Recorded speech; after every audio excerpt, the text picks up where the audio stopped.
Fobaproa, la deuda que no termina. México, mediados de los años 90, lo que comenzó como un sueño de modernidad y apertura económica, se transformó de la noche en la mañana en la peor pesadilla financiera de la historia moderna del país. En 1994, el llamado error de diciembre desató una tormenta perfecta: devaluación, tasas de interés por las nubes y miles de familias perdiendo sus hogares. El sistema bancario estaba al borde del colapso total. Ante el abismo, el gobierno tomó una decisión que cambiaría el destino de las generaciones: la creación del Fobaproa.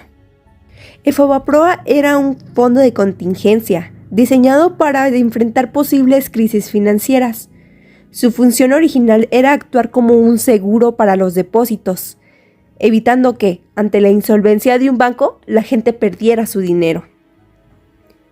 En términos muy sencillos, el Fobaproa fue un colchón de dinero creado por el gobierno mexicano para salvar a los bancos cuando estos estaban a punto de quebrar.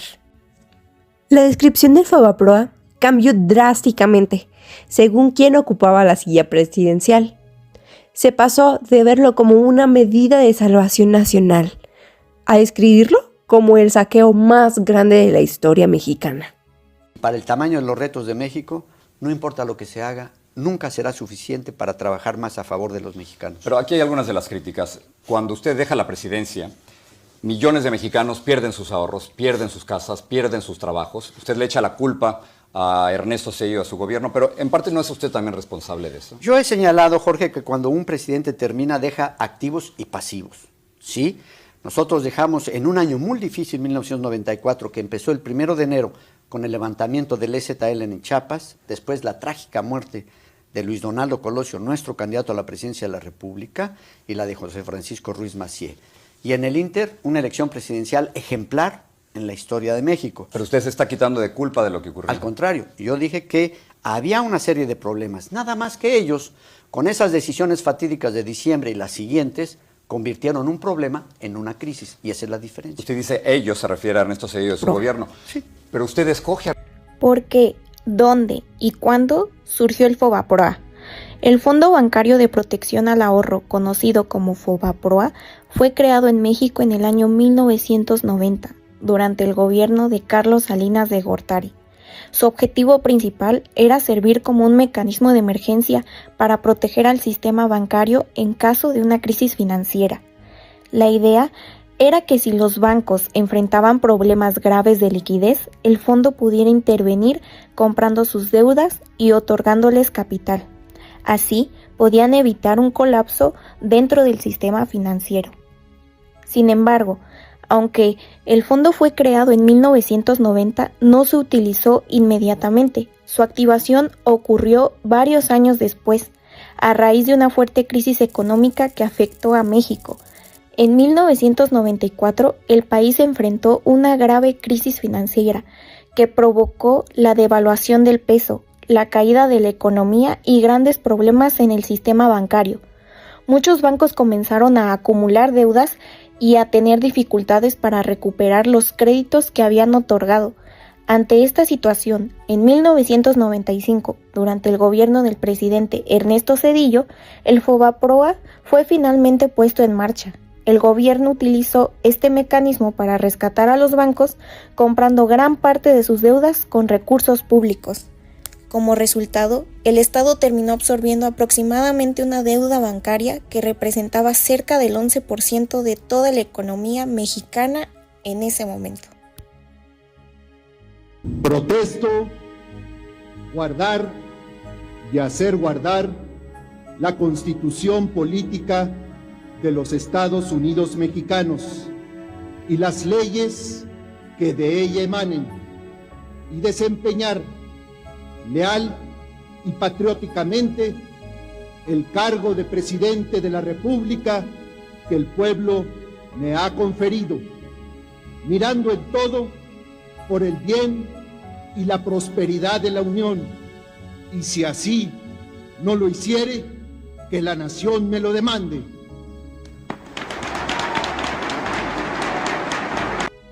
Del Fobaproa al IPAP.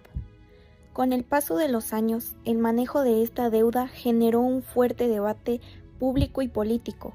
Para reorganizar el sistema de protección bancaria, en 1999 se aprobó la Ley de Protección al Ahorro Bancario, que sustituyó al FOBAPROA por una nueva institución, el Instituto para la Protección al Ahorro Bancario, conocido como IPAB. Desde el 21 de mayo de 1999, el IPAB es el organismo encargado de administrar el seguro de depósitos bancarios en México. Su función es proteger el dinero de los ahorradores y establecer mecanismos para resolver problemas financieros en los bancos al menor costo posible para la sociedad, procurando evitar el uso de recursos públicos. Sin embargo, la deuda generada durante el rescate bancario no desapareció.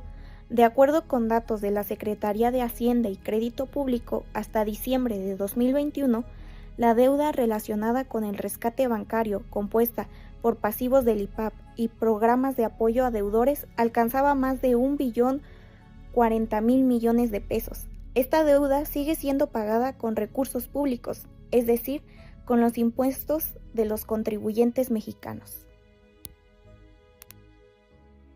FOBAPROA informa. Hay 3 tipos de deudores: los que cumplen, los que no pueden pagar y los que abusan. El gobierno apoya a los que lo necesitan. La ley debe castigar a quienes lo merecen. En realidad parece que no sabemos todos todo lo que quisiéramos saber de esto del FOBAPROA.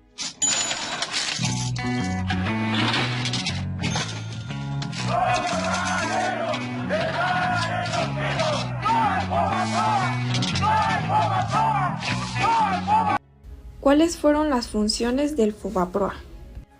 El FOBAPROA fue un mecanismo creado por el gobierno mexicano para enfrentar una crisis financiera que afectaba gravemente el sistema bancario del país.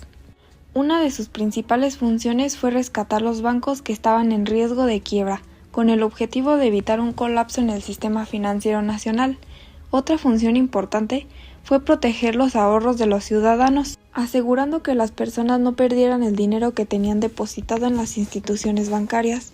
También tuvo la función de absorber o comprar las deudas que los bancos ya no podían recuperar, conocidas como deudas incobrables. Esto permitió que los bancos limpiaran sus balances financieros y pudieran continuar operando. Finalmente, el FOBAPROA buscó mantener la estabilidad económica del país, evitando que la crisis bancaria se extendiera y provocara consecuencias aún más graves en la economía de México. Consecuencias antes del FOBAPROA. Antes de que se aplicara el FOBAPROA, México ya atravesaba una fuerte crisis económica conocida como la crisis del tequila, la cual durante este periodo muchas personas y empresas dejaron de pagar sus créditos de débito al aumento de las tasas de interés y la devaluación del peso. Como resultado, los bancos comenzaron a acumular grandes cantidades de deuda.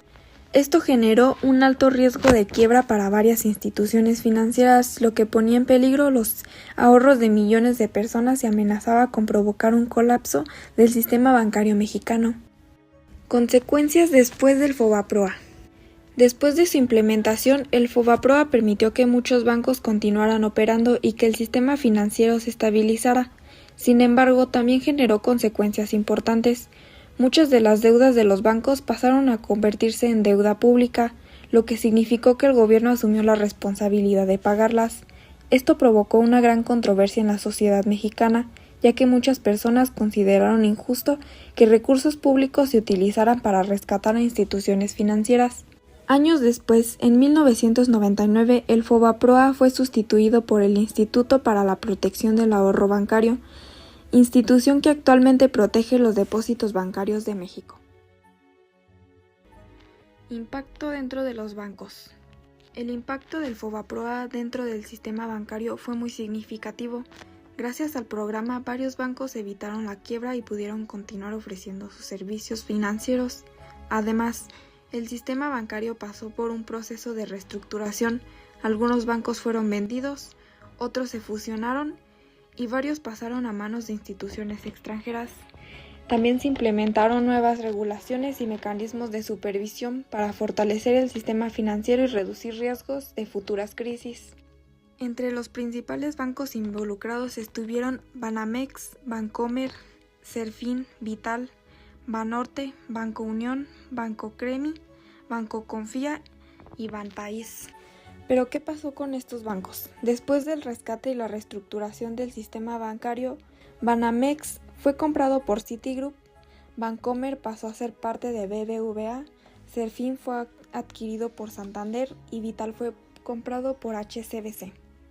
El Fobaproa no solo rescató bancos en crisis, también provocó una gran transformación en el sistema bancario mexicano, donde varios bancos nacionales terminaron siendo adquiridos por instituciones financieras internacionales.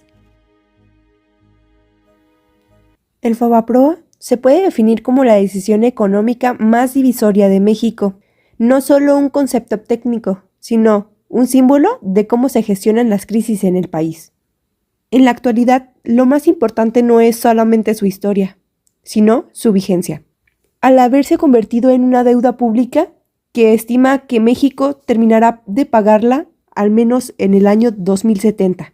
Esto significa que los hijos y nietos de quienes vivieron la crisis en 1994 seguirán destinando impuestos para cubrir esos intereses, limitando el presupuesto para su salud, educación o infraestructura. Su principal lección fue que el sistema no podía volver a operar bajo la misma premisa de que el gobierno siempre pagará los platos rotos. Por eso nació el IVAP, que puso límites claros. Ahora, si un banco quiebra, solo se protege una cantidad específica por ahorrador y no se rescata a la institución a ciegas, con dinero público.